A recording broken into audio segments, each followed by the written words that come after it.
ચંદન અને ભસ્મની સુગંધ ડાયરેક્ટ કૈલાસથી આવે છે। તૈયારી કરો શિવ ભક્તો, હવે તો એમ કહે કે પવિત્ર શ્રાવણ મહિનો આવે છે।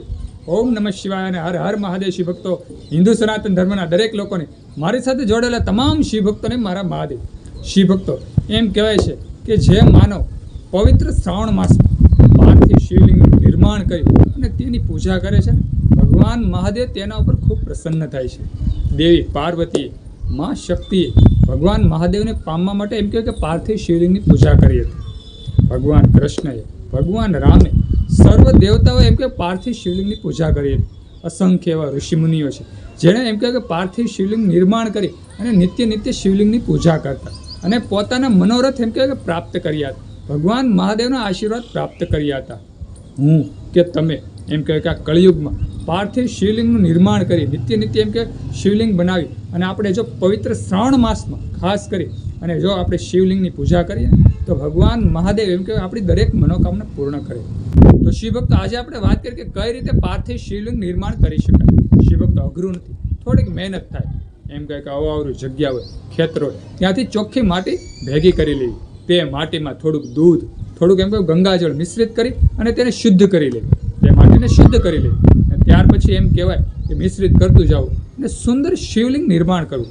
શિવલિંગ કેવડું નિર્માણ કરવું તે ખાસ મગજમાં રાખજો। શિવ મહાપુરાણમાં કહેલું છે કે જે વ્યક્તિ, જે માનવ શિવલિંગ પૂજા કરવાનો હોય તેના 12 આંગળ બરાબર શિવલિંગ હોવું જોઈએ। 12 આંગળ એટલે 4, તેની માથે 4, તેની માથે 4 એટલે 12 આંગળ થાય। આવું 12 આંગળ જેવડું આપણે શિવલિંગ નિર્માણ કરવાનું છે। જો તેવડું શિવલિંગ હોય ને તો એમ કહેવાય કે તે ફળ શ્રેષ્ઠ આપે છે, તે શિવ પૂજા શ્રેષ્ઠ ફળ આપનારું છે।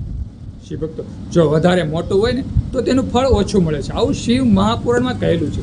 પાર્થિવ શિવલિંગ જ્યારે નિર્માણ થઈ જાય ત્યાર પછી તેમાં અબીલ, ગુલાલ, કંકુથી ભગવાન મહાદેવને વધાવવા। શિવ ભક્તો, એમ કહેવાય કે થોડાક બિલીપત્ર ભગવાન મહાદેવને અર્પણ કરવા। ચમચીએ ભગવાન શિવજીની શિવલિંગને નવડાવી, પાર્થિવ શિવલિંગને નવડાવી આવો ભાવ વ્યક્ત કરવાનો છે। થોડાક મંત્રોચ્ચાર ઓમ નમઃ શિવાય પાર્થિવ શિવલિંગ સમક્ષ બોલવા। રુદ્રાભિષેક આવડતું હોય તો રુદ્રાભિષેક છે, દ્વાદશ જ્યોતિર્લિંગના નામ આવડતા હોય તો તે પણ બોલી શકાય, શિવ ચાલીસા પણ કરી શકાય। જો શિવ ભક્તો, આવું તમે નિત્ય આખો શ્રાવણ મહિનો આવી રીતે તમે શિવલિંગની પૂજા કરશો, આવી રીતે પાર્થિવ શિવલિંગની પૂજા કરશો તો 100% એમ કહેવાય કે તમને શ્રેષ્ઠ ફળ પ્રાપ્ત થશે।